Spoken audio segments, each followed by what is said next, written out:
Bom dia para vocês aí.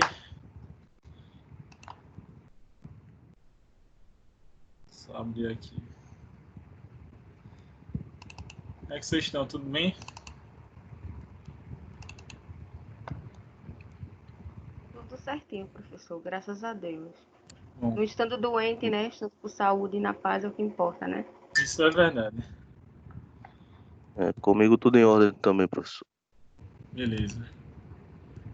Me diga se aparece para vocês aqui. Deixa eu colocar agora. Aparece aí na tela? O Sim, slide. professor, está aparecendo. A terapia manual é evidência científica. Beleza.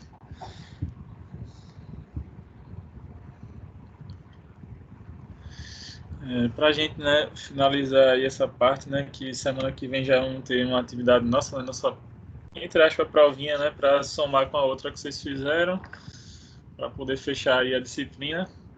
A gente trazer esse material e dando tempo ainda, acho que dá, eu vou mostrar alguns vídeos também de técnica, né, de coluna, para a gente fechar, né, manipulação, tudo. Se eu não mostrei, a gente mostra de novo. E aí, o que acontece, né? A gente viu que a terapia manual ela vai ter bastante efetividade e utilização, embora vocês acabaram sendo prejudicados em relação a essa utilização, né? Porque a gente acabou ficando na pandemia, né? Não teve como praticar muita coisa. Acho que no máximo ainda deve ter tido uma ou duas aulas práticas, no máximo, né? Eu acho que a gente ainda mostrou alguma coisa, mas que nem estava todo mundo dessa turma. O Monali mesmo não estava, né? O Matheus, né? Que é um menino, também não estava. Essa Lara também não estava e poderia ter ido, né, para a sala de aula, não está conseguindo entrar aqui. Depois entrou nesse processo de pandemia aí complicou mais. Mas você vai ver que terapia manual tem tanta aplicatividade, né, prática, muita coisa para várias patologias diferentes. E também a importância da gente colocar a ciência dentro do processo. E aí a gente tem algumas aulas aí, falou de guideline, né, falou de diretriz, falou de subgrupo, para mostrar para vocês que existe ciência sim na terapia manual. A gente só precisa ver a qualidade dos estudos. E aí eu separei só aqui alguns trabalhos, né? Fui para a base de dados, né, PubMed, para a gente comentar aqui, mas nada que eu vá comentar o trabalho completo, inteiro. É muito mais para a gente ver o que é que se hoje em dia está se pesquisando na terapia manual. E para vocês verem que tem trabalho, tem como você ler, mesmo com a dificuldade do inglês ou não sei como é que é o inglês de vocês, mas você usando as ferramentas dos tradutores aí da vida, Google Tradutor, tudo, você consegue entender o que é que a galera está fazendo. De antemão, a grande maioria dos estudos, esse aqui, por exemplo, primeiro, é um sobre DTM, né, temporomandibular, mas além de, independente da área, se é temporomandibular, se é coluna, o que é, a galera tem estudado muito os efeitos da terapia manual juntamente com exercício terapêutico, com cinesioterapia associada. Na grande maioria dos trabalhos, você vai ver, esse é um, deixa eu só passar aqui para você ver. Ó, esse aqui já é de mobilização neural específico, mas você vai ver outro aqui, deixa eu passar. Ó, atividade do tratamento conservador, incluindo exercício e terapia manual, então está associando. E vários outros aqui que eu vou comentar também estão associando. Então, o primeiro aqui da sequência, né, dessa revista Physical Therapy, né, revista Jornal Americano de Fisioterapia, assim como tem o Brazilian Journal of Physiotherapy, né, que é o Jornal Brasileiro de Fisioterapia, mas que você vai ver também é publicado em inglês, porque é a língua universal, né?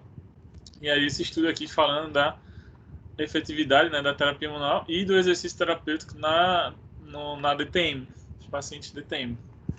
E aí, o que é que eu queria destacar, né? Geralmente aqui nos trabalhos que eu vou mostrar, eu apenas coloquei o resumo do trabalho e botei as tabelas que mostram um pouquinho de cada intervenção, de cada trabalho. Porque assim, como essa aqui, revisão sistemática com meta-análise, eles pegam os principais, os estudos até esse ano, né, 2015, e aí colocam lá, depois tem uma tabela, né, geralmente nesses trabalhos, mostrando as principais intervenções de cada estudo que eles analisaram, né, fizeram análise. E geralmente nessas tabelas aqui, eles colocam, né, o que foi feito, foi visto, e depois tem como você ver se a qualidade do trabalho foi boa ou não. Porque tem trabalhos que deixa claro o que foi feito, tem trabalhos que não deixa claro o que foi feito. Então, como resumo, esse estudo aqui mostra que a terapia manual e o exercício têm sido amplamente utilizados para tratar as condições musculoesqueléticas, né, associadas, geralmente se vê, inclusive desordens temporomandibulares. E aí eles quiseram ver a evidência em relação à eficácia, né, relacionada à DTM. Então, eles foram buscar estudos, né, de ensaio clínico, ou seja, que pegaram pacientes com DTM para tratar, e para ver a eficácia da terapia manual associada com alguma intervenção, né, de exercício, ou comparada a outras intervenções, certo? E aí pegaram 6 bancos de dados para poder, né, pegar esses estudos, e aí envolveram, né, os ensaios clínicos. No geral, pegaram 48 estudos para poder fazer a análise. E aí eu coloquei, inclusive, aqui, né, um fluxograma do próprio trabalho, né, do próprio artigo, mostrando como que eles chegaram nesses 48 estudos.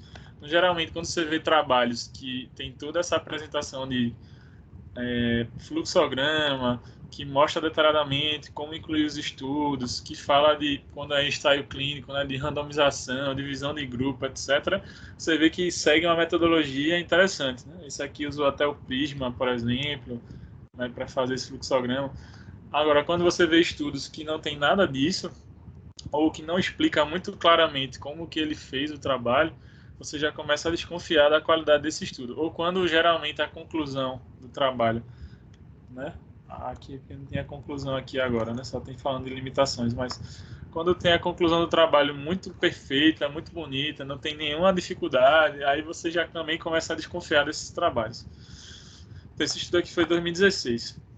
E aí ele pegou todos os trabalhos existentes, ó, desde, por exemplo, 99, 2000, 2000 até 2015, de utilização de terapias para o tratamento da DTM. E você vai ver que foram países diferentes que fizeram os trabalhos. Aqui, por exemplo, Japão, Estados Unidos, Canadá, Itália, Bélgica, ó, Israel, Austrália. Então você começa a conhecer a Austrália, e vai ter outros, tem brasileiro também, se eu não me engano. É porque a lista é bem maior. Eu resumi alguns, botei alguns aqui da tabela, mas eu mandando um artigo para vocês, vocês vão ver que é uma tabela imensa, tamanho de um trem, aí tem vários. Mas o que eu quis destacar é que aqui eles pegaram estudos de vários países diferentes, que são realidades diferentes da população, e em que também você consegue ver o que está sendo feito de intervenção, né, que ele bota aqui a intervenção do grupo controle, comparado com, né, na intervenção realmente do grupo que recebeu o tratamento com o grupo controle. E aí você consegue ver o que é que tem sido feito, né, para esse tipo de tratamento. Embora que tenha alguns estudos mais antigos, outros mais atuais, mas eles colocam, né, a terapia que foi feita, a quantidade de sessões, né, uma sessão, qual foi o desfecho que eles foram avaliar. Então eles queriam, né, geralmente esse estudo de DTM é para ver dor e para ver amplitude de movimento, ou seja, abertura e fechamento da boca, os principais resultados e as conclusões. Aqui, como eu falei para vocês, eu não vou ficar me detendo a cada trabalho. E também para mostrar para você que, por mais que está em inglês, não é tão difícil de você ver. Por exemplo, esse aqui estuda 60 pacientes, 51 do sexo feminino, 9 do sexo masculino, com idade entre 18 a 60 anos. Então dá para você ler, com diagnóstico de dor miofacial, né, na região da DTM, que fizeram, né, a intervenção de liberação de músculos mastigatórios, músculos parafuncionais. Também foi utilizado medicamento anti-inflamatório associado. E outro grupo fez um trabalho de postura, exercícios posturais para melhorar esse indivíduo. Aí, em relação ao tempo da intervenção, 4 semanas de duração, vê que dá para você ler, não é algo muito difícil. Que a linguagem, por mais que está em inglês, é a linguagem científica da nossa área. Então, alguns termos são comuns, né? Dá para você entender bem. Certo? Tudo bem até agora? Sim ou não, pessoal? Sim, professor. Estão me ouvindo? Sim, professor. E aí dá para dar um norte para a gente, um panorama geral do que está sendo feito, o que foi feito, pelo menos, né, antigamente, nessas regiões aí, né, Canadá, Itália, E aí, claro, obviamente, você olhando sempre para os mais atuais é melhor para você saber a realidade mais perto da que a gente tem hoje, né? E pode ser até que já tenha trabalho falando de DTM em 2019, 2020. Mas aqui é mais para mostrar. Então, aí esse estudo já da Itália, que eles utilizaram de manipulação miofascial, então técnicas de dígito-pressão, você apertar aquele ponto gatilho para dor miofascial, já foi um N menorzinho de 30. E aí eles compararam, né, a manipulação miofascial, um grupo recebia e outro grupo recebia a injeção de Botox. O grupo da injeção de Botox fez uma única sessão que aplicou o Botox. Já a manipulação miofascial, 3 sessões de 50 minutos. Então você já consegue ver o que a galera fez. O que eles avaliaram? Avaliaram a qualidade do movimento e avaliaram dor através da EVA. E depois aqui mostrando os principais resultados, né, o que é que eles acharam de resultados e de conclusão. Então a gente consegue ter um norte, né, do que a galera está fazendo para DTM. Não vou me deter a ficar. Isso aqui da Austrália mesmo, 2013. Ó. Fez uma terapia intraoral, ó, com relaxamento dos temporais, pterigóide lateral e musculaturas intraorais. Foi feito 2 sessões por semana, por 5 semanas, o tratamento. Aí mostra o que eles avaliaram e as conclusões. Aqui eu não vou ficar me detendo também a valor estatístico, porque para vocês, no momento, não é algo interessante. E que não sei como é que, se vocês já tiveram disciplina de estatística, isso é tranquilo para vocês números, né? Às vezes é difícil. Outra dificuldade de interpretação de artigo é isso para a gente, né? Entender os números. E aqui outro estudo falando já que agora só sobre mobilização neural. Mobilização neural, que é uma técnica interessante aí também no tratamento para lesão nervosa, principalmente quando o paciente chega para nós reclamando de dor que tem característica neural, aquela dor que irradia.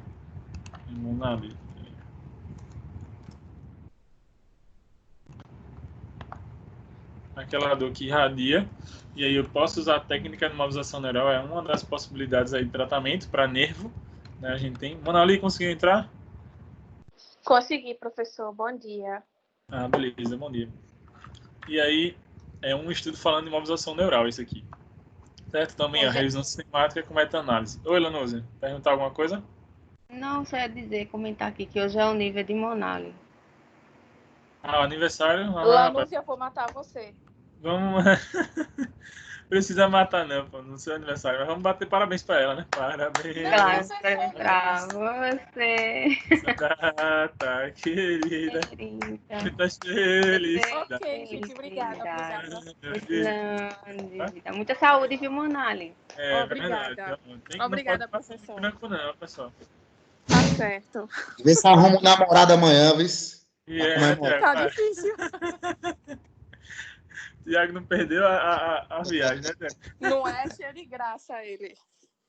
Mas assim, só de estar vivo, Tiago, e vencendo essa pandemia já tá bom demais, cara. A gente tá numa situação bem complicada em relação a gente ficando doente aí. Só que você tá em casa com saúde já tá bom. Se vier o boizinho, né, Tiago? Tá ótimo, né? Não, saúde tá bom, professor. Mas tem que ser um boizinho fera, né, Manali? Não pode ser qualquer um. É verdade. Aí vamos voltar para cá, mas é bom. Foi bom para desopilar um pouquinho. E aí, voltando para o foco da nossa aula. E aí, esse trabalho aqui agora já falando sobre mobilização neural, que é uma possibilidade aí. E aí, mais uma vez, eu coloquei, né, um resumo, né, do que ele bota do trabalho e depois as tabelas falando um pouquinho das intervenções. Por quê? O que é que eu vejo, né, às vezes de algum trabalho assim desses temas? Quando a gente vai ler, aí ele não deixa muito claro assim como foi feita a mobilização neural. Isso é uma pena quando tem isso, porque você vê, caramba, uma técnica tão legal, você vê um resultado inclusive na hora quando o paciente está fazendo, só que ele não explica bem qual nervo foi tratado, como foi feita essa mobilização, pelo menos com a foto. Às vezes, se no artigo tem uma foto mostrando o tipo, já clareia para a gente, né? Quando a gente vai pesquisar um vídeo, uma foto, alguma coisa, já clareia mais. E aí, como o objetivo desse estudo foi determinar a eficácia da mobilização neural, então ver se funciona, para problemas musculoesqueléticos. Lembrando sempre que quando a gente fala de trabalhos que mostram assim, pessoal, eficácia, a gente tem que pensar em que desfecho ele quer mostrar. A eficácia na dor, eficácia na amplitude de movimento, qualidade de vida, o que ele quer avaliar. Aqui para condições musculoesqueléticas. E a imobilização neural, ou neurodinâmica, também pode ser chamada assim, é uma intervenção baseada em movimentos que visam restaurar a homeostase dentro ou ao redor do sistema nervoso. Esses movimentos podem ser feitos pelo terapeuta, passivamente, né, fazendo a mobilização na cervical, a mobilização no membro superior para pegar o radial, mediano e ulnar, no membro inferior para pegar ciático, tibial anterior, posterior. Em alguns vídeos, dos vídeos que a gente mostrou para vocês de membro superior e inferior, tem as técnicas de mobilização neural, se você lembrar, tá tudo lá. E ver o atual nível de evidência, né, dessa técnica. Já é um trabalho agora de 2017, esse, já é mais recente do que o outro. E aí eles realizaram a busca de dados, como sempre, né, nesses trabalhos de revisão sistemática, para ver os trabalhos existentes sobre mobilização neural. E aí eles pegaram, se eu não me engano, foi aqui, 40 estudos, só que dos 40, 17 tinham baixo risco de viés, ou seja, 17 era mais confiável do que os outros trabalhos. E aí eles viram condições como o uso da mobilização neural para pacientes com dor lombar, para pacientes com túnel do carpo, síndrome do túnel do carpo e com epicondilite lateral. E o que é que eles viram de resumo geral do trabalho? Que a mobilização neural para pacientes com dor lombar melhorou a dor, para pacientes com dor no pescoço também melhorou, dor no braço, etc., melhorou a intensidade da dor após a mobilização neural. Agora, para pacientes com túnel do carpo, síndrome do túnel do carpo, em relação ao sintoma, não melhorou muito. A única coisa que melhorou foi uma redução do edema intraneural. Então, assim, não ficou tão claro o resultado para a túnel do carpo, mas para questões lombares ou da coluna em si, teve uma boa melhora. Porque geralmente a gente pensa... Lanusa, quer perguntar alguma coisa? É isso? A mão está levantada? É que eu tenho uma dúvida. É porque eu estava lendo alguns artigos e eu fiquei muito confusa, porque eles falam de uns testes que eu nunca ouvi falar, que é o teste SLAMP, o Wilfonso. A gente mostra agora. Pronto, aí eu queria que o senhor explicasse. Tá bom, obrigada. Eu te explico, inclusive, o SLAMP mostrando um vídeo aqui. Tem como mostrar vídeo. Para tu ver como é que é o SLAMP. Dentro dos vídeos que eu devo ter mandado para vocês, que tá aí no Teams, né, que eu passei para vocês, tem tudo isso. Mas eu mostro de novo, Lanuso, sem problema. E o SLAMP teste, na verdade, inclusive até aparece aqui, quando eu for passar. Ó. Deixa eu só continuar, ele vai falar do SLAMP em alguns estudos. Mas eu te mostro visualmente para ficar mais claro. E aí essa revisão revelou benefício da mobilização neural para dor nas costas e no pescoço, teve benefício na coluna, mas em outras condições foi meio incerto, não teve um bom resultado para a túnel do carpo, por exemplo, nesse trabalho, né? Não quer dizer que não serve de jeito nenhum para a túnel do carpo. Aí também falam da evidência limitada, da qualidade metodológica variável, né? Que teve trabalhos melhores e piores. Aí eles também fizeram igual ao outro, bem dividido o trabalho. Ao final eles pegaram, né? E entrou para o estudo de análise 19 estudos. Então aqui eles apresentam as bases que eles pesquisaram, como foram excluídos os artigos, etc. E aí as tabelas. Isso aqui é o que importa para vocês, inclusive os meninos que estão no começo também. Ah, professor, tá em inglês mais uma vez. Tudo bem. Quando eu mandar o artigo para vocês, qualquer coisa você consegue traduzir. Copia o termo, joga no tradutor e dá para entender. Mas, por exemplo, o que eu queria que você visse? Aqui é falando, né, o autor do estudo, quais são os pacientes, né, qual a população que ele pegou. Veja que geralmente são estudos 30, 40, 30, ou seja, com uma população um pouco maior do que uma pessoa só. Não dá para tirar uma conclusão de uma pessoa só. Aqui o que o grupo que recebeu a intervenção recebeu de terapia, o grupo controle o que é que recebeu e quais foram os desfechos, né, avaliados, o que é que eles queriam ver, os resultados e o risco de viés. Isso aqui é interessante. E o risco de viés era se o trabalho tinha um baixo risco de viés ou alto. Os trabalhos que tem assim, ó, height é alto e low é baixo. Os trabalhos que tem assim, alto risco de viés é um trabalho que você não confia muito. Que tem baixo risco de viés já é um trabalho melhor para você analisar. E aí eles mostram desde aqui, ó, esse SLR é o SLAMP teste. Então realizaram técnicas para o tibial, para a região perineal. Aí fizeram 2 sessões de 20 mobilizações durante 2 semanas, 3 tratamentos por semana, num grupo de 30 pessoas. 15 pessoas receberam esse tipo de trabalho. O outro grupo recebeu exercício de flexão, extensão, tem exercício para casa, então eles compararam o exercício comum da fisioterapia com a mobilização neural nesse grupo. Então você já consegue ver o que é que ele queria comparar. Vocês entendem por que eu estou mostrando essas tabelas? Porque você vai ver, ele está usando a mobilização neural de tal forma e está comparando com isso e aquilo outro. Então, na literatura, eles estão fazendo assim, eu posso adaptar no meu paciente de tal forma. É um pouco desse objetivo que eu queria mostrar isso aqui. De preferência, quando vocês forem olhar no artigo, quem tiver interesse, principalmente os estudos de baixo risco de viés, que tem assim, low, que aí você sabe. Esse aqui também uso mobilização neural associado com, aqui ó, exercício slump, home exercício slump. Slump, como o Lanusa perguntou, Lanusa, slump teste, na verdade é um teste, o paciente vai estar sentado, vai botar os braços para trás, vai realizar uma flexão da cabeça e do tronco, associado com a extensão da perna e dorsiflexão do pé. Quando ele faz isso, Lanusa, eu vou mostrar a imagem, vai ficar mais claro, mas ele coloca totalmente em tensão a cadeia neural. E aí, depois, nesse teste, é pedido que o paciente retorne com a cabeça para a posição neutra.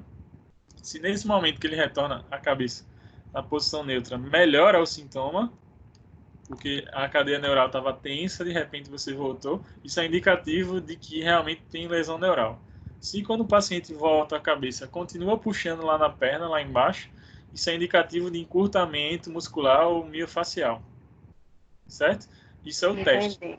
Eu posso usar esse teste como tratamento, posso, aí virar automobilização, que é como ele botou aqui, o home exercício slump, que aí o paciente vai fazer esse movimento indo e voltando, ele vai e volta, para mobilizar essa cadeia neural como um todo. Aí chama de automobilização neural, certo? Ô, professor, Oi. desculpa, só mais uma pergunta.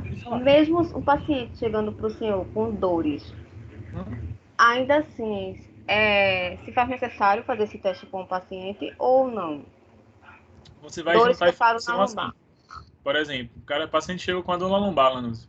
Aí você vai perguntar para ele, na anamnese primeiro, né? Como é que é essa sua dor, seu fulano? Aí ele vai explicar. É uma dor que segue a perna, queima toda a perna, irradia. Se ele falar uma característica da dor, né? De formigamento, irradiação, parestesia, ele não vai dizer esse nome, né? Mas ele dizer que formiga, que segue um trajeto específico de nervo, por exemplo, seguindo como se fosse ciático, você pode desconfiar de lesão neural. Aí o slump test vai ser meio que uma confirmação, Lanusa, de que tem ou não lesão nervosa, entendeu? Então, assim, não é que é obrigado a fazer, mas juntando o relato do paciente com os testes, slump é só mais um. Você pode fazer outros tipos de testes, por exemplo, para a coluna lombar, tem LASEG, para ver, né, se tem alguma herniação, que é elevação da perna estendida. Vai ter outros tipos de testes, né, Bragard, tem vários aí. Se for pesquisar, tem alguns. Para a coluna cervical também tem outros, para compressão.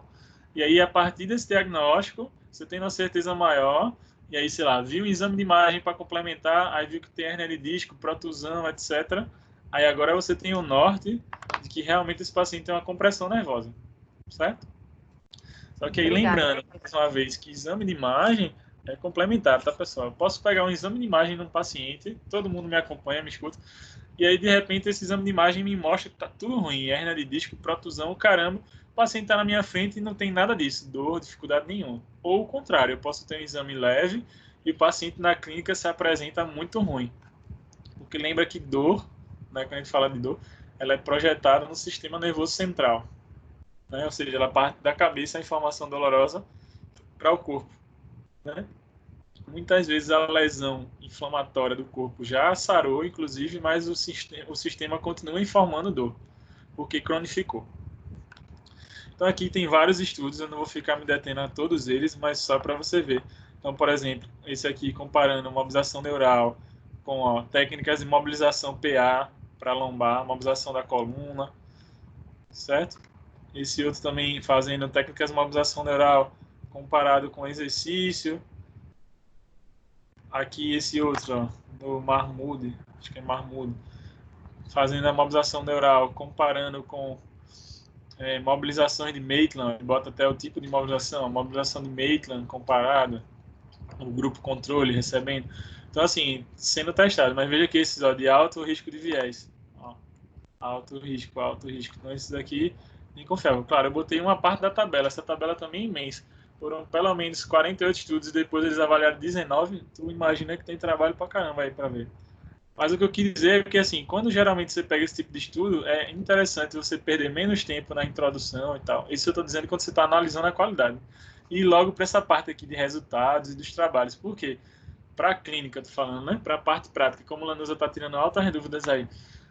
Para eu poder saber, assim, o que é que a galera está estudando sobre esse termo. E o que é que realmente funcionou e o que não funcionou. Para saber, assim, eu posso usar, então, a mobilização neural dessa forma.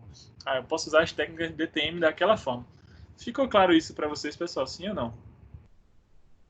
Para mim ficou. Sim, professor. Mas eu ainda tenho uma dúvida. Pode perguntar, à vontade. Como o senhor falou aí, que os exames de imagens, ele, no caso, é só mais um complemento.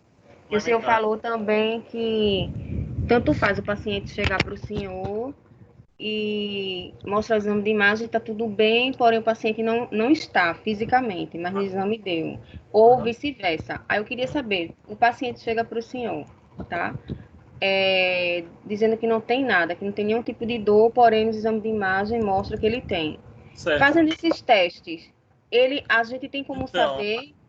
Tem, e eu vou tratar em cima das disfunções, o que é que ele tem de bloqueio, mas também não vou ficar falando de exame toda hora. Porque o que é que a gente tem que ter cuidado, Lanusa? Para não criar no paciente uma coisa chamada, é o seguinte, ó, vou escrever aqui no chat, uma coisa chamada nocebo. Você sabe o que é nocebo? Não, Você sei sabe não. o que é nocebo? Todo mundo sabe o que é nocebo? Nocebo é o seguinte, é quando você dá uma informação para o paciente ou quando ele acredita em algo, que aquilo faz mal para ele e aquilo faz muito mal. Ou quando ele fica focado nessa questão, né, da cultura médica, de achar assim, que ele tem que ter um problema, porque o exame tem que mostrar algo, porque a hérnia é um problema. A hérnia sempre é consequência, Lanús. Sempre é consequência de alterações mecânicas. Quem é o profissional que trabalha com mecânica do corpo? O fisioterapeuta, não tem outro para melhorar. O educador físico trabalha, mas é outro foco, é performance, não é tratar lesão. Entende? E a hérnia em si é um produto final de várias alterações mecânicas. Quem corrige mecânica não é a medicina, é a fisioterapia, entende? Porque a medicina ele vai só focar aonde tem a protusão, vai abrir a coluna do indivíduo e vai raspar e limpar tudo. Só que ele não resolveu o problema mecânico, porque o músculo vai continuar tenso, os ossos vão continuar alterados, e você vai ter que estimular tudo isso de todo jeito, pós-cirurgia também. Deu para entender? Deu sim, professor, obrigada. E aí a gente tem que ter muito cuidado, inclusive, com o que a gente fala para o paciente. A gente não pode nem prometer demais, muita coisa, e ter cuidado com o que a gente fala, porque o paciente pode entender e interpretar errado também, certo? Então a gente tem que ter muito cuidado com isso. Os pacientes da gente são danados para ser teimosos muitas vezes. E aí, claro, não é que você vai ignorar o exame. Você tem que trabalhar e lidar bem com a crença do seu paciente. Se seu paciente é aquele paciente realmente inserido totalmente na cultura médica, do tipo assim, ele precisa que você olhe o exame dele, etc., você dá uma certa atenção para o exame, mostra, tal, mas sinaliza para ele que não só ele, mas várias pessoas que você já atendeu, já tratou, tiveram problemas parecidos, mas melhoraram. Você pode dar dados científicos para ele, mostrando assim, X pessoas melhoram dessa sua patologia, etc. Para o cara criar uma certa confiança em você em conforto. Porque senão eu estava vendo, inclusive, um cara especialista em coluna ontem falando numa live exatamente isso. Senão ele vai dizer que você é só mais um. Porque, tipo assim, você não fez algo diferente ou você foi na mesma linha dos outros de desvalorizar ou de bater de frente com a crença dele. É uma coisa que a gente não pode fazer. Bater de frente com a crença do paciente. A gente tem que trabalhar, na verdade, a crença do paciente. Porque todos aqui, vocês, eu, todo mundo tem crença. Acredita em alguma coisa. E aí a gente não pode simplesmente dizer assim, ó, tudo que tu pensa tá errado pro paciente. E o paciente, caramba, eu passei uma vida inteira pensando assim e não é assim. Tá, como que você mostra isso para o paciente, na verdade, de uma maneira mais tranquila e de confiança, para ele acreditar em você? Porque senão ele vai ser só mais um que vai se tratar e talvez não melhore tanto. Tudo bem, pessoal, isso aí.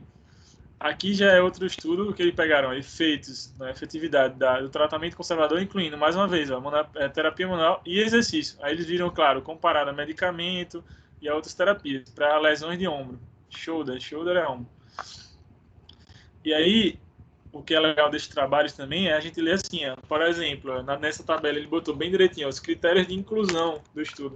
Então, eles pegaram a população com 18 anos ou mais, que tinham dor ao movimento, né, de 40 a 120 graus de abdução e flexão. Então, aquele paciente que quando abre o braço tem dor.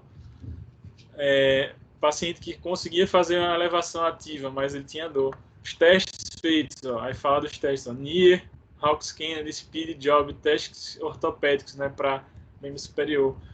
Aí a gente sabe também o seguinte em relação a testes. Um teste, quando é feito de uma forma sozinho, se, por exemplo, você aí no estudo feito só o NIR sozinho não tem um valor científico muito bom, porque ele não é um teste muito específico. Mas quando você junta 3, 4, 5 testes, isso já ganha um valor mais importante, porque você está juntando testes não tão bons, mas no final vai dar um resultado legal, mais de um. É como se um confirmasse o outro. E aí eles viram condições, né, de intervenção, né, comparando com as diferentes intervenções. Eles pegaram estudos clínicos, né, que trataram pacientes e eles não colocaram, né, estudo de caso, porque é pouco paciente, tratamentos que falam de cirurgia e tratamentos estudos que tinham a linguagem, né, a língua chinesa. Chinese Language. Certo? E aí esse eram os critérios de inclusão, né, dos trabalhos. E aí o que é que eles avaliaram também? O que é que eles queriam mensurar? A dor do paciente durante a atividade, né, abrindo o braço, a dor global do paciente, o que é que ele tinha, né, de dor. Também ver a função e ver a qualidade do movimento. O movimento ativo de abdução, de flexão, de rotação externa também é avaliado. Certo? A função, então eles usaram alguns questionários, ó, Shoulder Disability Questionário, é um questionário específico para ombro, e várias outras coisas também, para ver se esse paciente tinha algum tipo de alteração de percepção.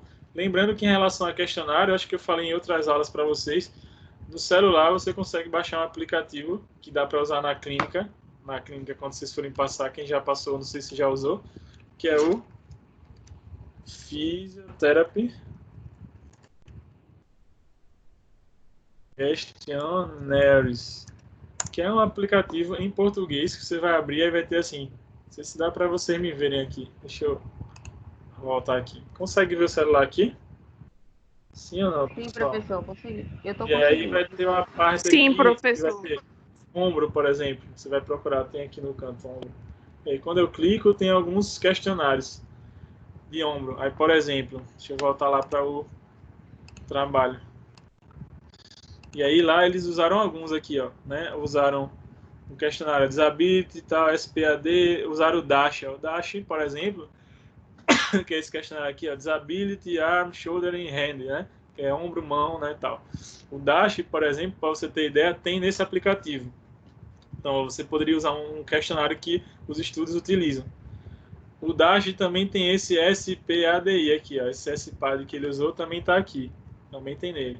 Esse UCLA, que está aqui, ó, Universidade de Califórnia, Los Angeles e tal, também tem nele. Ou seja, tem vários aqui que são usados pelos principais estudos. Deu para entender como que você pode usar um dado clínico assim? Eu posso dar uma dica por mim mesmo. Eu mesmo no dia a dia hoje de consultório, eu tenho tentado quantificar mais as coisas. Então, assim, o paciente chega para mim, antes dele entrar para o atendimento, eu já peço para ele preencher um questionário desse para eu saber, em relação ao segmento que eu quero avaliar, quanto que está dando valor para saber a incapacidade dele, se ele tem uma incapacidade grande, né, grave, moderada, leve. Isso é importante, associando com os movimentos, e a gente quantifica isso, né? Até para ver se houve melhora nessas funções. Aí aqui é mais uma tabela, né, mostrando a qualidade das evidências em relação aos estudos. Eles utilizaram grade. Quando se fala de revisão sistemática, existe um checklist para saber se essa revisão sistemática é boa ou não, que é o grade. Quando a gente fala de ensaio clínico, também tem checklist para ver se o ensaio clínico é bom ou não, que é o chamado consorte.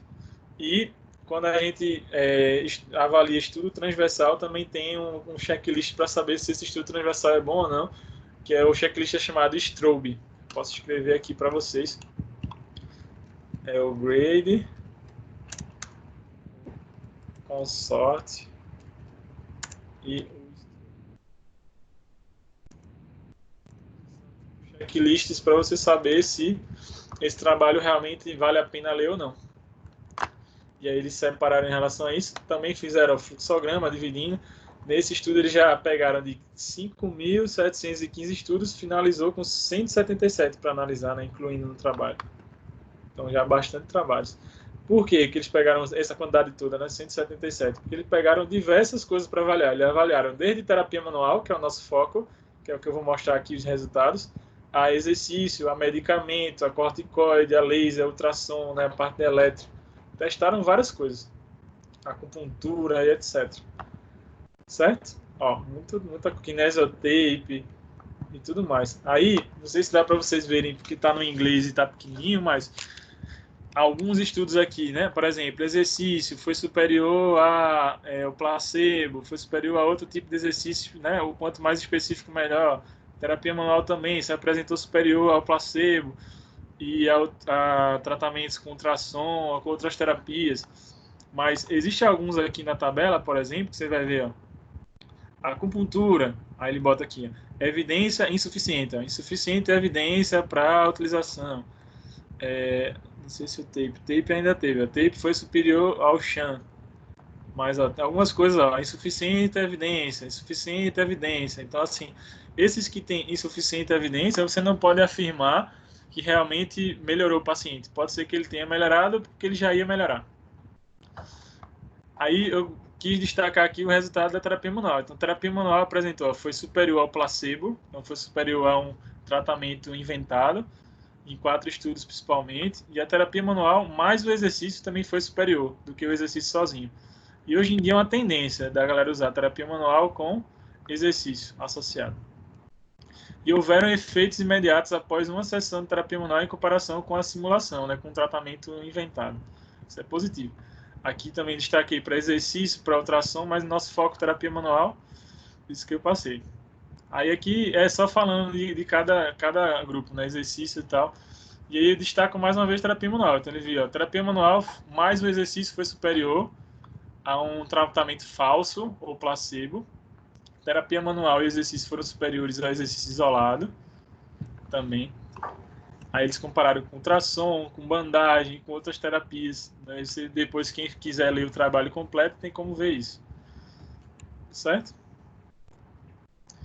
Aí aqui é só falando de cada região. Exercício, por exemplo.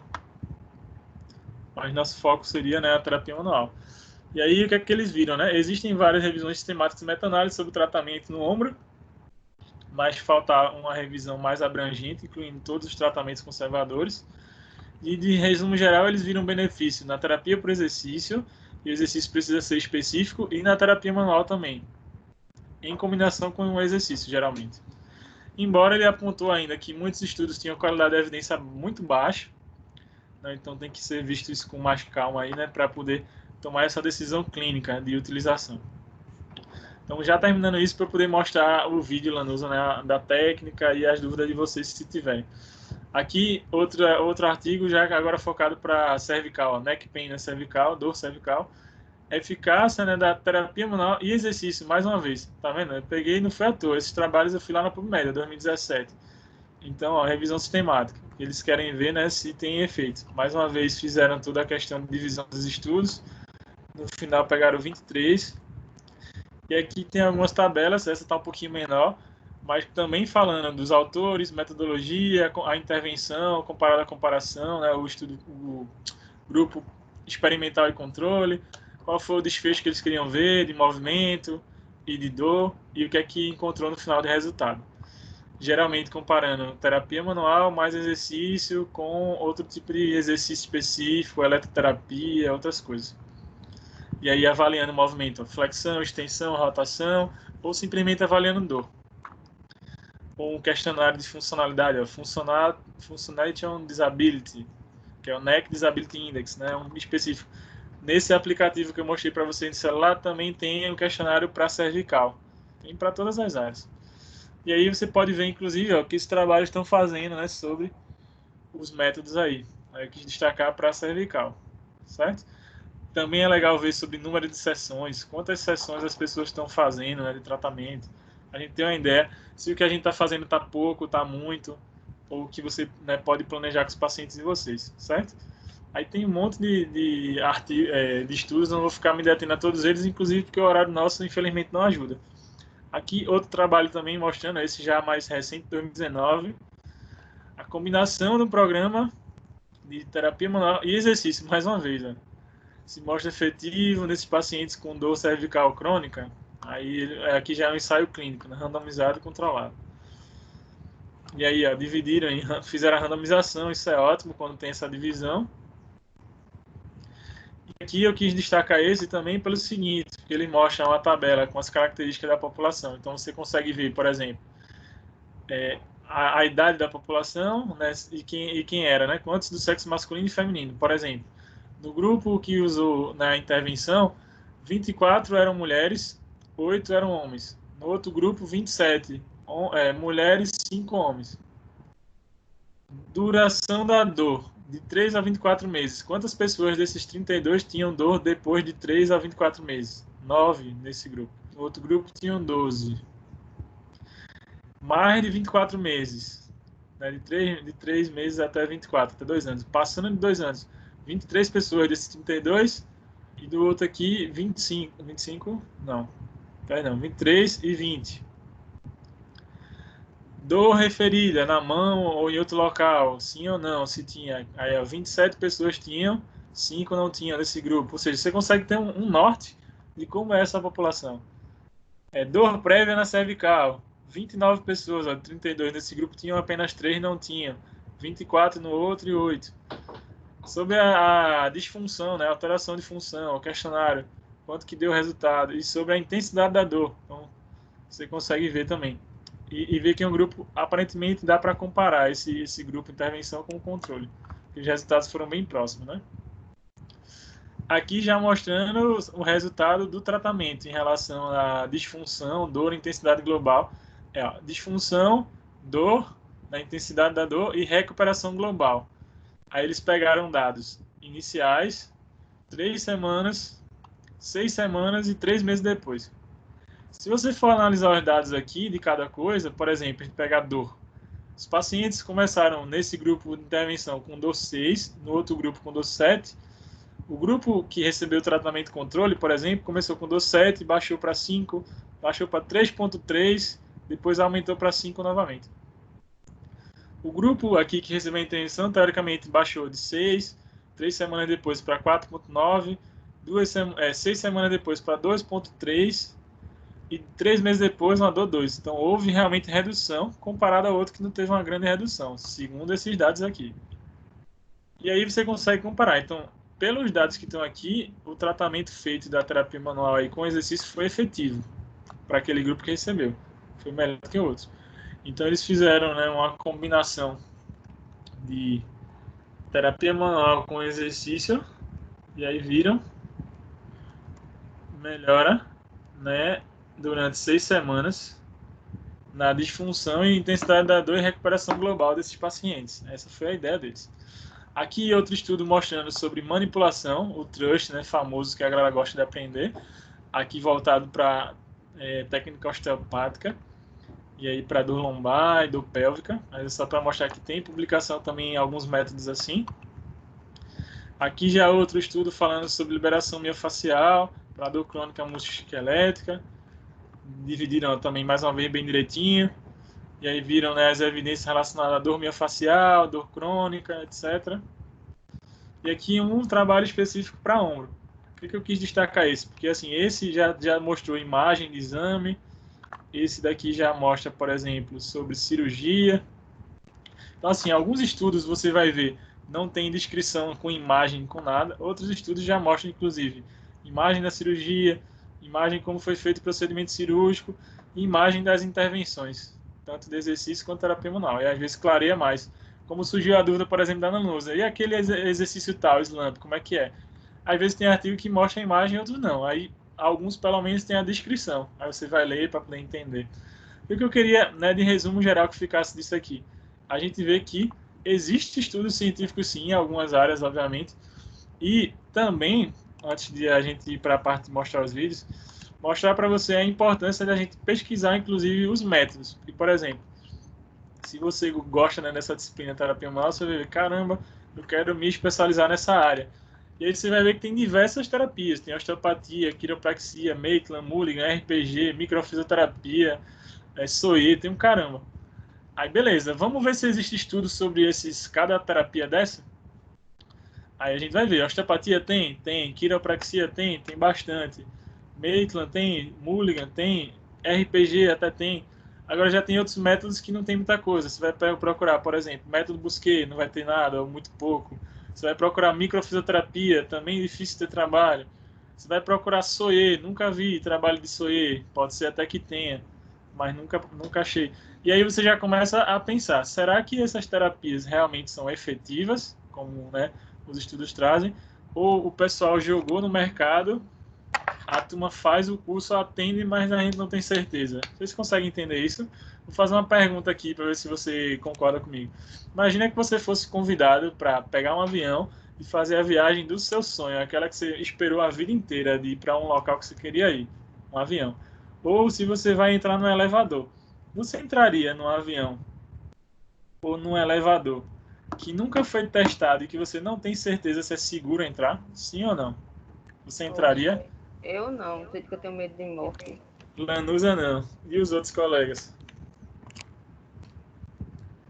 Entrariam num negócio que não foi testado, nem você tem confiança nisso?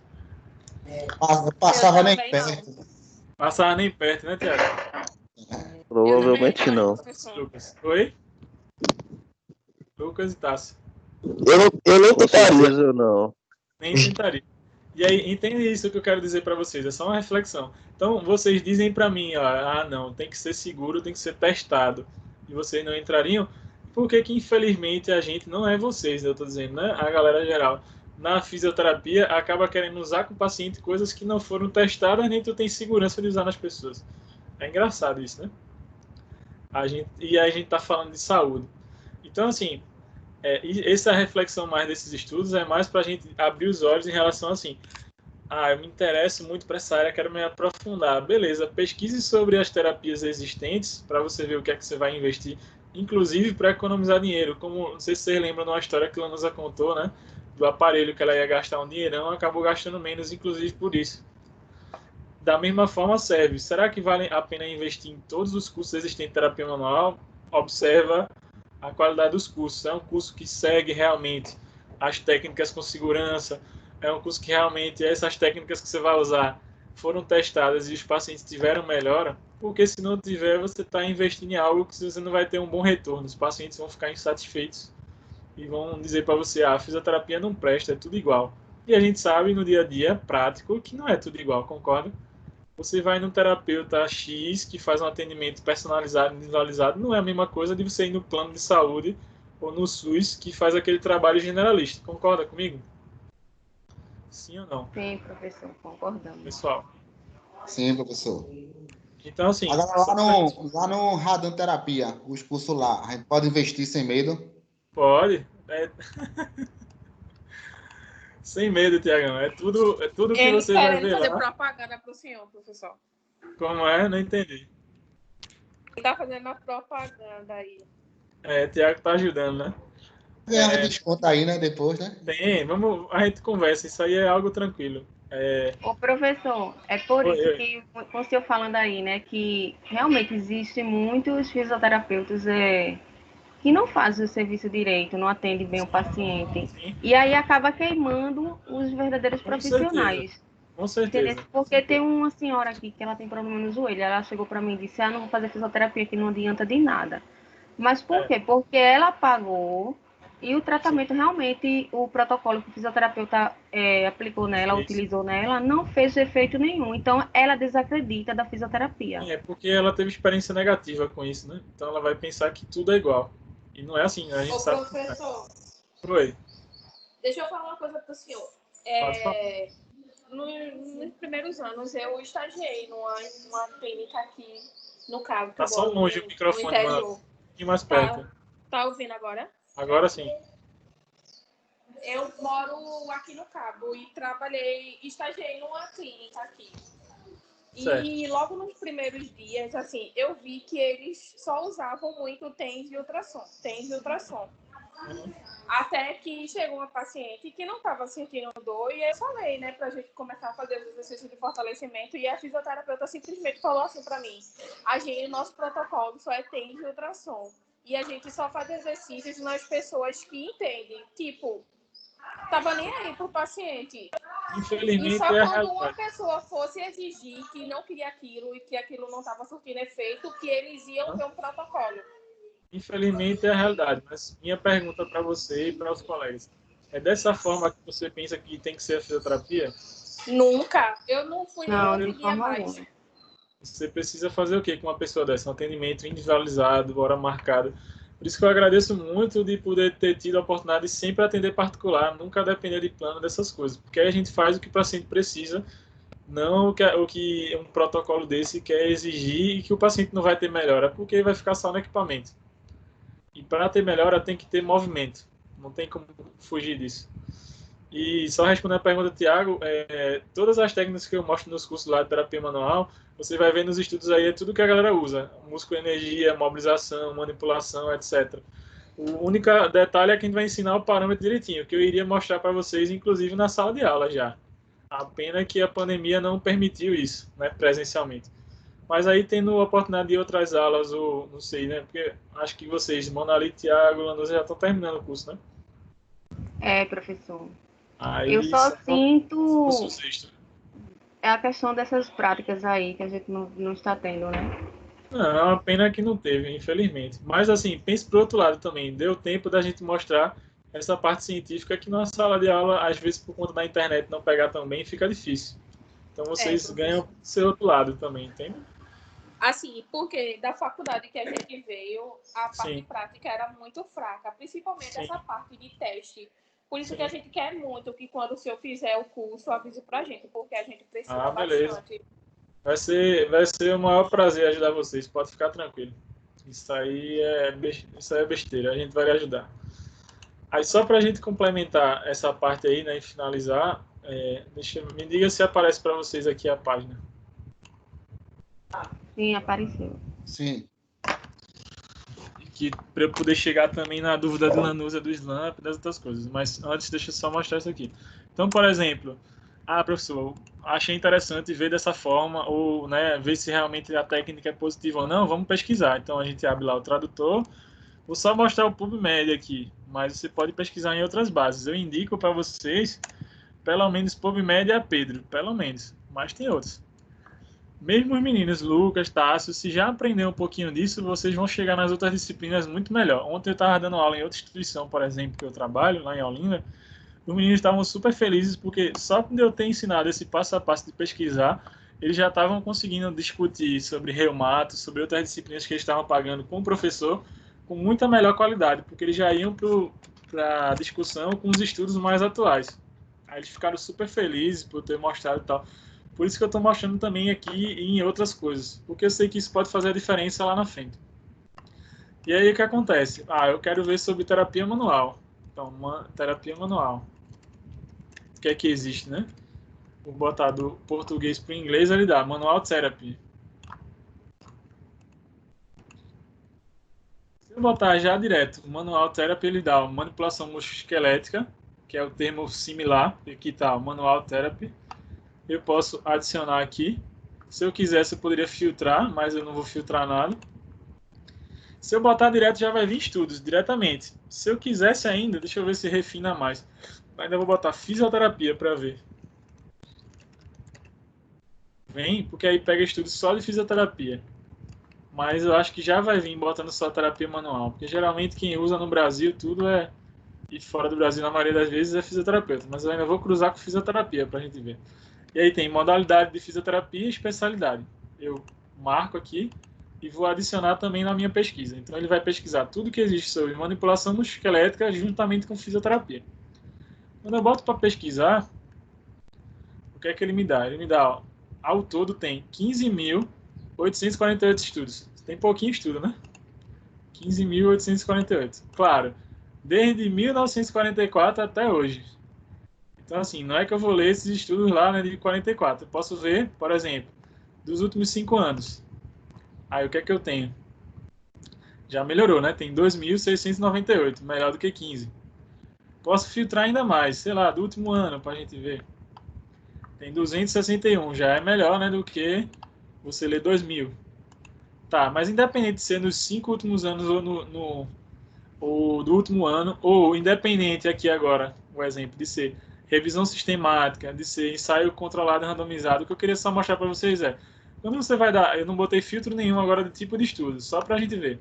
Quando a gente vai ver os tipos de trabalho, a grande maioria associa terapia manual associado a esse aqui, ó, dry needle, terapia manual com outra coisa. Ó, deixa eu ver se eu acho alguma associando. Aqui é comparando já, ó, terapia manual com crioterapia versus kinesiotape com crioterapia. Entende? Então, assim, os trabalhos, na verdade, ou ele está falando só terapia manual, ou ele geralmente associa com alguma outra coisa. Efeito de espinhal manipulativa, manipulação espinhal, trust, na imunidade e sistema endócrino, ó, em 2019. Então, tem coisas interessantes para a gente ver.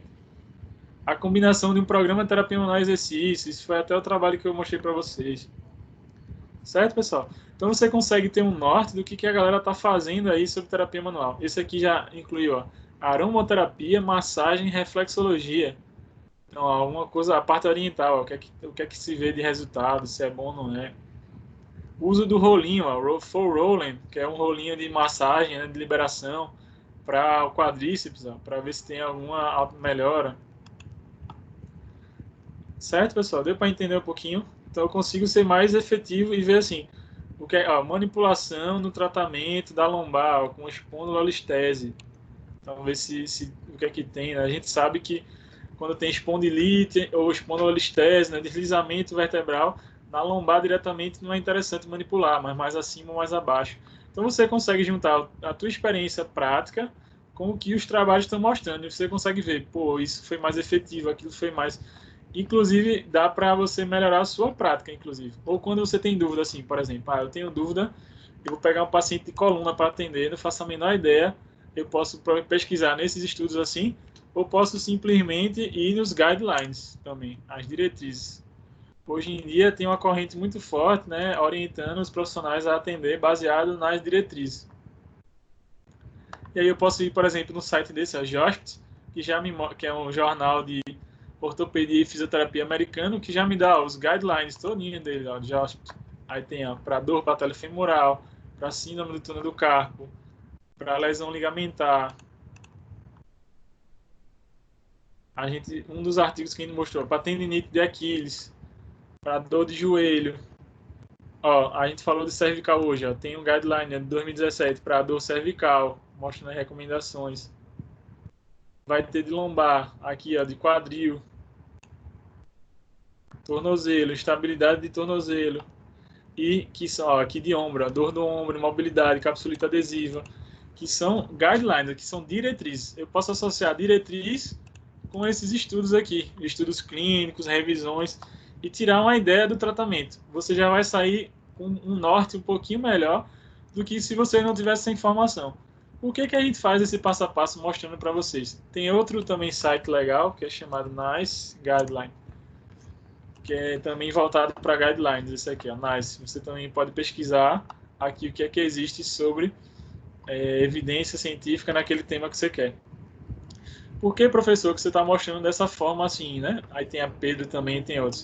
Porque o que acontece? O livro, né, quando a gente fala de livro, o livro é muito bom para a base. Então, por exemplo, eu quero estudar biomecânica daquele segmento, eu quero estudar anatomia, fisiologia, os livros são excelentes. Então, tem todos os livros que a gente indica. O Kirchner, os livros de biomecânica, o livro de anatomia, excelente. Porque esses livros são livros básicos e a informação básica dificilmente vai mudar. O osso não vai mudar, a estrutura, o músculo, né, a fáscia. Agora, quando eu quero saber sobre qualidade da intervenção e quando eu quero saber sobre as atualizações, os estudos científicos são melhores, porque o que acontece? Imaginem que vocês aqui, então, Lanusa, Lucas, Monali, Tassi, Thiago, todos aí vão e fazem um livro, certo? Esse livro, infelizmente, ou geralmente livros não são publicados naquele mesmo momento que você escreve. Ele demora um tempo para ser publicado, porque vai para editora, porque não sei o que, tal, tal, tal. Então, imagina que o livro foi escrito esse ano, mas ele vai ser publicado em 2023. Você concorda que de 2020 para 2023 já vai aparecer novas coisas? Sim ou não? Com certeza. Com certeza. Provavelmente a informação do teu livro pode ser que já não seja a mais atualizada, se for algo, né, de tratamento. Se for algo básico, tudo bem, mas se for algo de tratamento, talvez não seja mais atualizado. Então, assim, você já vai estar lendo uma informação que não é a mais atual. Então, por que não criar um hábito, e desde a graduação, de você associar o que tem de mais atual e do que é recomendado? Quando eu falo recomendado, não é que você vai fazer sempre aquilo, mas é recomendado, pelo menos, juntando com a base da biomecânica, da anatomia, do movimento, que essa base nunca vai deixar de existir. Toda vez que chegar um paciente para vocês, vocês vão ter que avaliar movimento, vocês vão ter que avaliar função. Isso não vai deixar de acontecer, porque é justamente o que você tem que corrigir ou melhorar no paciente. Só que se eu tenho as recomendações do que é melhor para fazer para melhorar essa função, não é bom para a gente ter isso? Eu sabia assim, eu posso ir por esse caminho, eu tenho grande chance de dar certo. Pode ser que dê errado? Pode, um percentual mínimo, mas pode ser que dê errado. Mas pelo menos eu estou trabalhando com uma margem de segurança, como vocês me falaram do avião e do... Porque assim, um avião ele está livre de cair? Nunca. Um elevador está livre de travar? Nunca. Mas existe uma margem de segurança. A mesma forma no tratamento. Se eu tenho uma margem de segurança, acredita-se que aquele paciente tende a melhorar com aquela intervenção. Pode ser que não melhore? Pode, porque quando a gente fala de ser humano, o ser humano é muito complexo e existem N fatores, inclusive as crenças dele. Ele acredita. Também, assim, às vezes o paciente já entra tão descrente no tratamento, tão descrente que você pode ser o terapeuta mais pica das galáxias, o melhor que existe na face da Terra. Talvez não vai ter bom resultado, não por você, mas porque a crença desse paciente é negativa. Então, você, como conduta, se você entender isso, não vale nem a pena já começar tratando ele, sim conversar com ele e mostrar para ele, tentar mudar a crença dele. Seria o ponto que seria partir do tratamento. Então, quando você começa a ter esse entendimento do cliente, então deixa eu só mostrar a imagem, né, do Slump que Lanusa perguntou, né? Então, quando você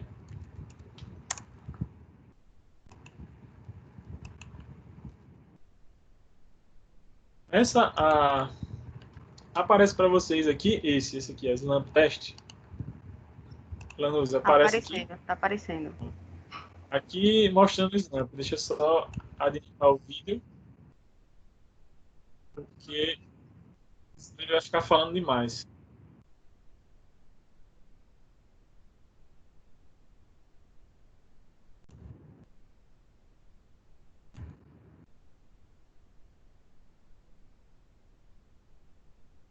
Mas, basicamente, o que é que ele vai fazer? Ele vai colocar o paciente sentado, essa parte do tronco, então a cabeça vai fazer uma flexão e o tronco também, e uma extensão da perna. Vou adiantar você para trás.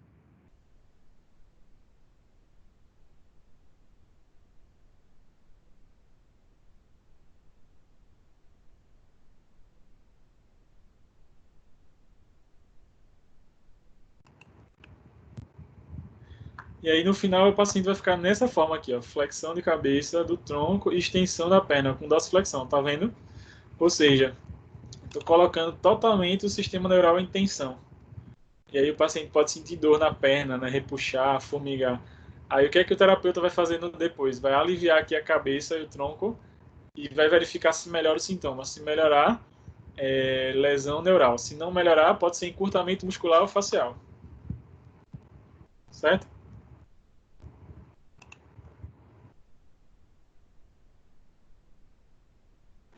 Ô, professor, quando ele faz esse teste aí, a flexão de Certo. tronco e da cervical aí, a questão da respiração. Não, ele nem foca na respiração, é mais um movimento mesmo, para ver se tem queixa neural ou não. Não necessariamente vai usar. Agora sim, eu vou usar esse movimento como reabilitação. Então, vou fazer assim, vou pedir para o paciente fazer esse movimento indo e voltando, tipo, ele vai, chega nesse limite, torna. Eu posso usar a respiração durante essa automobilização sem problema nenhum, seria ótimo até. Mas porque está entrando como exercício agora, entende? Agora, na execução do teste, não precisa utilizar a respiração. Aí, por exemplo, fiz esse teste, aí eu posso entrar com a mobilização neural. Mobilização neural. Que aí tem diversas formas de a gente fazer. Aqui vou mostrar, ó. Por exemplo. Deixa eu só separar aqui os vídeos. Mobilização neural. Cervical e membro superior. Deixa eu ver se eu... aqui no membro inferior. Dá para ter uma ideia já por aqui. Em outros vídeos, entende? Ali eu estou mostrando exatamente os meus para não ter aquela questão de mostrar outras pessoas. Mas você vê, tem vários aqui. Ó, porrada de vídeo.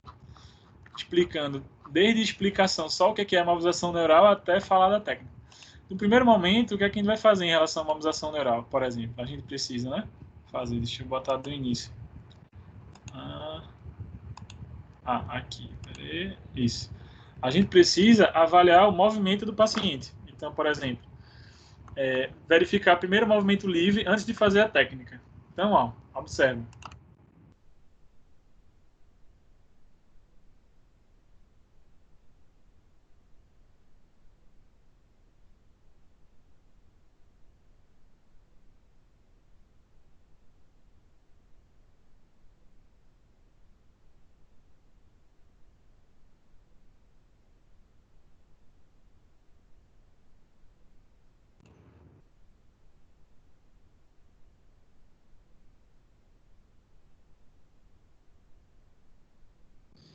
E aí, paciente sentiu a restrição, aí a gente vai, só adiantar, compara com os dois lados, então compara um lado com o outro, é importante. E aí, após isso, também comparo com a cabeça inclinada para o mesmo lado, uma lateral, ou com a inclinação contralateral. Aí, após isso, se o paciente tiver alteração, eu posso fazer a mobilização neural da cervical, ou posso fazer a mobilização neural para os nervos periféricos. Aqui, nervo mediano, dessa forma aqui, que eu vou, ó, pego pelo punho e vou fazer de uma flexão do cotovelo para uma extensão. Isso aqui é a posição do mediano. Observa.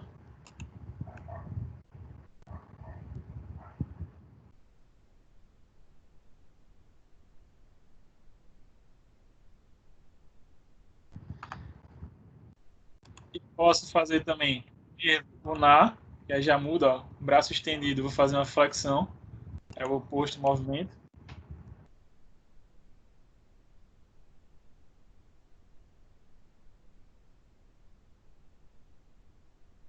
Nervo lunar, esse vai ter o radial aqui.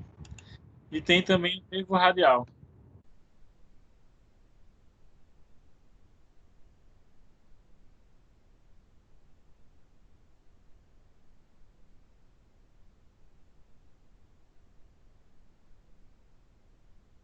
Veja aqui no radial, o terapeuta já mudou de posição. Eu estava voltado para a cabeça, agora estou voltado para os pés. No radial, eu vou segurar o punho, né, do paciente aqui em flexão e o cotovelo em extensão. E vou afastar da linha média.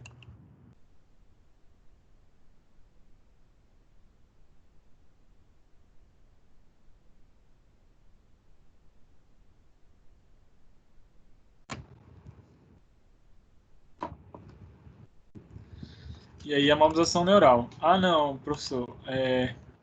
Meu paciente tem um bloqueio articular. Aqui sim, só um exemplo, né? Deixa eu ver se uma coisa. Tá, mobilização neural do membro inferior. Aí eu tenho a possibilidade de trabalhar. Aqui nesse vídeo não vai ter, mas em outro você pode ver. A raiz lombar, então fazendo como se fosse uma manobra para quadrado lombar, afastando. Mas também tem a possibilidade de trabalhar perifericamente, nervo ciático, dessa forma aqui, fazendo essa mobilização. Ó. Primeiro a gente faz um teste, né? Se eu só tiro o pé da maca e faço isso aqui, é como se fosse o laser, né? E se eu utilizo a posição para tratar, posso fazer a mobilização trazendo essa perna indo e voltando. Pode ser na perna e também poderia oscilar no pé, fazer só uma oscilação no pé.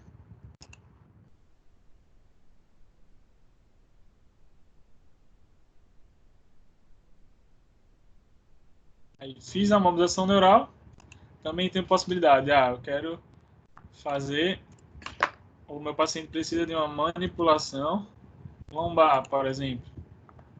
Um trecho lombar. Deixa eu ver aqui. Aí vídeo é boia. Às vezes muda o posicionamento da mão. Pronto, vou botar esse só de exemplo.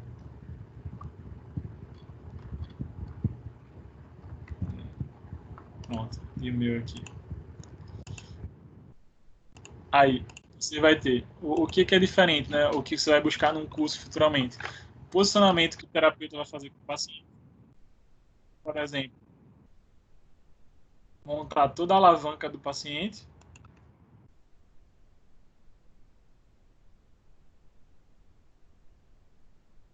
Faz uma torção no paciente para poder fazer a técnica. Olha só.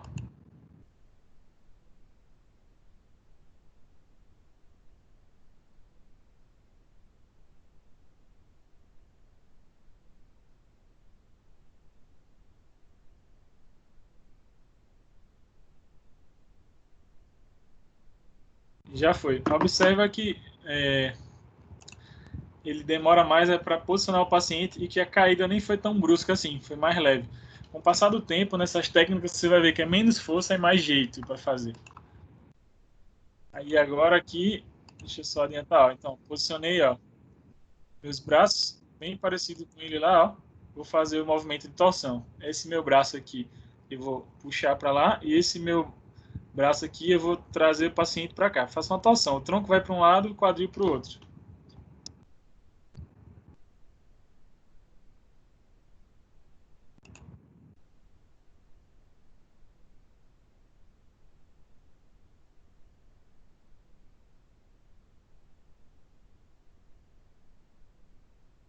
Lembrando que nesse tipo de movimento a gente tem que trabalhar junto com a respiração, né? Pelo menos inicialmente.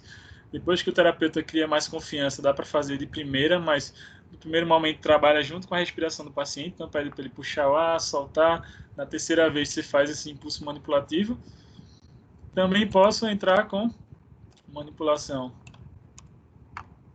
torácica, por exemplo. Vou botar eu aqui fazendo.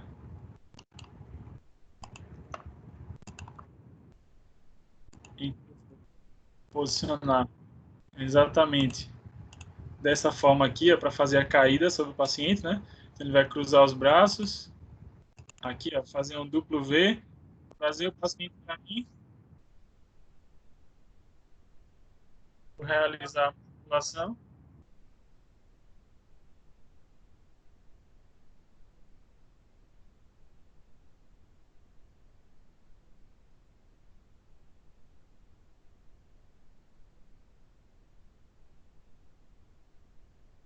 Até realizar também uma manipulação cervical. Isso aqui só estamos revisando algumas coisas, né? Algumas manobras. Manipulação cervical. Isso aqui. Sai adiantar. Antes de fazer a manipulação cervical, a gente tem que fazer alguns testes específicos, por exemplo, teste de Klein, para ver se tem alguma bloqueio da artéria vertebral ou vértebro basilar. Antes de fazer o teste, porque se o paciente sentir tontura ou algo do tipo, ele tem uma bandeira vermelha, é contraindicada a manipulação, ou seja, tem uma contraindicação absoluta. Fiz os testes, está tudo ok, aí a gente chega para a parte da manipulação. E eu vou, deixa eu só adiantar para a gente ver o vídeo, né? Que aqui vai aparecer. Aí. Observa agora.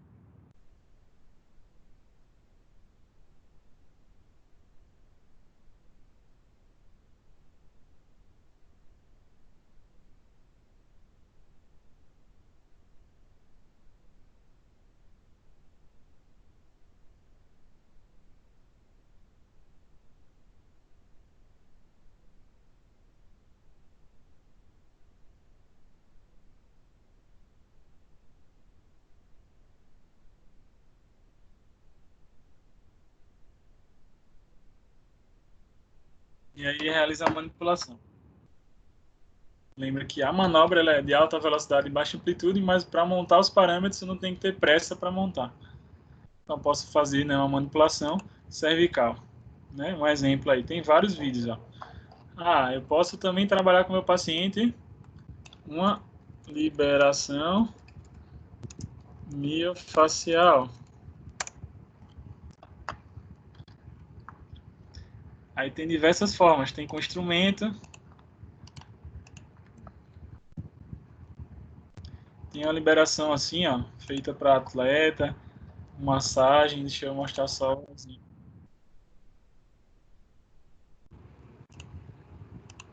Tem uma liberação, tipo uma pompagem, né, liberação miofascial, dessa forma aqui, ó, bem agradável.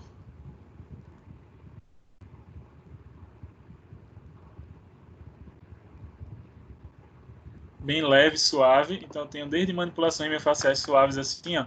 O terapeuta tá puxando uma mão para cima e a outra levando o tronco para baixo, ó, a cada respiração dela.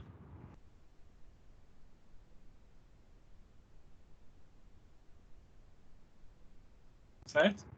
Mas eu também tenho a possibilidade, deixa eu adiantar, porque ele vai falar um bocado, de fazer a liberação manual.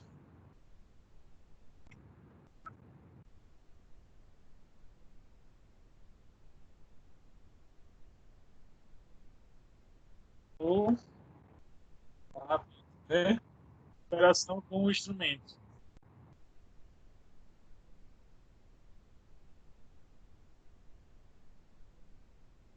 Ô, professor, o Oi. senhor prefere fazer um instrumento ou usando as próprias mãos? Manual. Você vai ver assim. Tua pergunta foi ótima, porque ia levantar exatamente essa questão. Pode surgir uma dúvida aí, Lanusa. O que é melhor? É melhor o instrumento ou a mão? Vamos para os artigos. O que é que os artigos vão dizer? Não há diferença. E a mão é melhor. Agora sim, qual a vantagem do instrumento? É só para dar um descanso para tua mão. Então, por exemplo, tem um clínico de muitos pacientes no teu consultório. Então, todo dia tu atende 5, 6 pessoas, 4. Vai ter uma hora que tua mão vai estar cansada, obviamente. Então, se eu puder mesclar um pouquinho com o instrumento para fazer as liberações, me ajuda do que eu ter que ir manualmente. Mas nada, ou não existe ainda hoje em dia, ferramenta que substitua a tua mão em termos de sensação, em termos de palpação, entende? Mas é uma ferramenta, né, um instrumento para complementar. Esse é o nome. Entendi, Não mas para ainda substituir assim totalmente. eu acho que a mão é melhor. E eu não tenho dúvida. Não tenho dúvida que é melhor. Eu prefiro também. Mas existe, sim, essa possibilidade.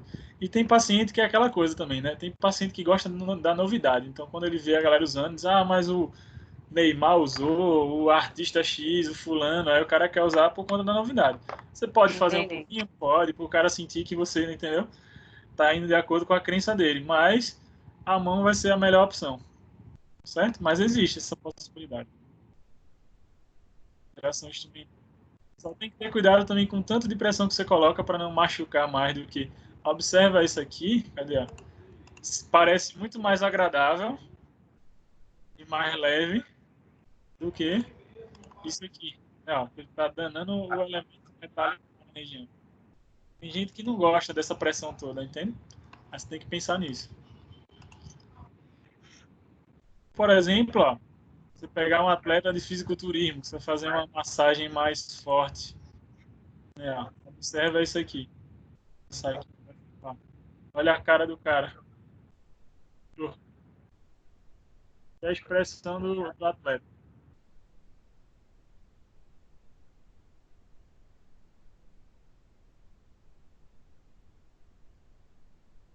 Cara da pessoa.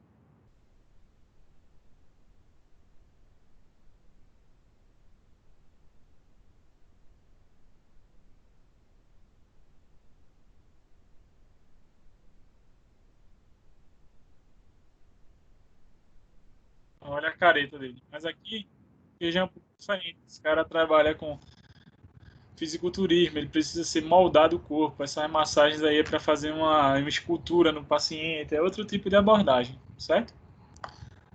Professor, meu paciente precisa de, sei lá, agora, músculo energia, eu posso pesquisar músculo energia. E assim eu vou montando o meu tratamento.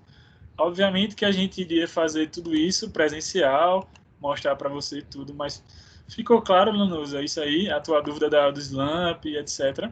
Ficou, professor, me ajudou muito. Muito obrigada, tá? Beleza. Claro, o que é que falta aí para fechar com qualidade? Seria a gente ter tido tempo, né? Que aí vamos ver como que vai ser reposto isso.